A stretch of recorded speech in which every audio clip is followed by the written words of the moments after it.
Hi everyone, welcome back. And so today's journey in time is going to take us to John Mercer Langston. Up until about 2 weeks ago, I did not know who this man was.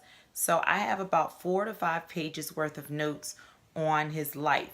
So this probably could have been posted as an audio versus an actual video, but it is what it is, and I just want to share with you guys. So bear with me. I'm not going to give you much eye contact. I'm probably really going to be referencing my notes to give you the most details about his life as I can. And I hope you enjoy what I have to share. So here we go. John Mercer Langston was born December 14, 1829, in Louisa County, Virginia. He is the youngest son of Captain Ralph Quarles, who is a Virginia planter, and his mother is Lucy Jane Langston, who is half Indian and half black. John was emancipated at the age of 5. Captain Quarles died in 1833, and it's said that both of his parents died prematurely. His mother was freed by Quarles in 1806. So at the time of John's birth, she was actually a free woman. And there was said to be a genuine love between the captain and Lucy. And when she died, she was buried beside him. Langston went to great lengths to emphasize the views of his father in regards to slavery and the management of slaves by the overseers as being peculiar and unusual. As a young boy, John goes with his older brothers to Ohio, where he was taken care of by a white family. He is taken from that family when they decide to move west, and he lives among the free black community in Cincinnati. He received an education at Oberlin College and graduated in 1849. He obtained a master's degree in theology in 1852 and admitted to the bar in 1854. He married Carolyn Matilda Wall, October the 25th, 1854, and they had 5 children. He is one of the first blacks to hold elected office, winning an 1855 election to serve as township clerk. He became a major black figure in the abolition movement and in Ohio's Republican Party. Now, his favorable feelings towards his father did not dull him to the realities of prejudice and racism. He recruited soldiers for the 54th Massachusetts Colored Regiment during the Civil War, as well as the 5th Colored Ohio Regiment. He was the General Inspector of Schools in the Freedmen's Bureau, as well as the dean, and actually he established Howard University Law School and served as its dean in 1869.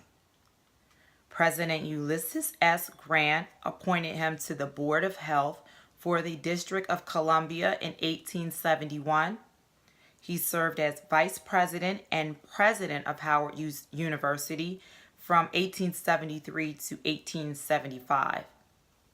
President Rutherford B. Hayes appointed him minister resident and consul general to Haiti in 1877. In 1888, he enters electoral politics and campaigned a seat in the House of Representatives. He placed second and protested those results. After 2 years of contesting those results before the U.S. House, he was finally able to take his seat in the 51st Congress. He faced re-election almost as soon as he was allowed to take his seat and lost again. So he took his seat in September the 23rd, 1890, and lost it March the 3rd, 1891. During his 6 months in the House, he proposed a 16th Amendment to the Constitution, which would provide a national literacy test. He believed people of any race needed to be educated before they could understand and seize the power of the ballot. He also proposed a bill to establish a national industrial university for blacks. He believed that progress for blacks could only be made through compromise and a judicious use of rhetoric. It was said that he was a very good speaker. So he thought that the use of his talents was a good way to serve towards the advancement of black people in this country.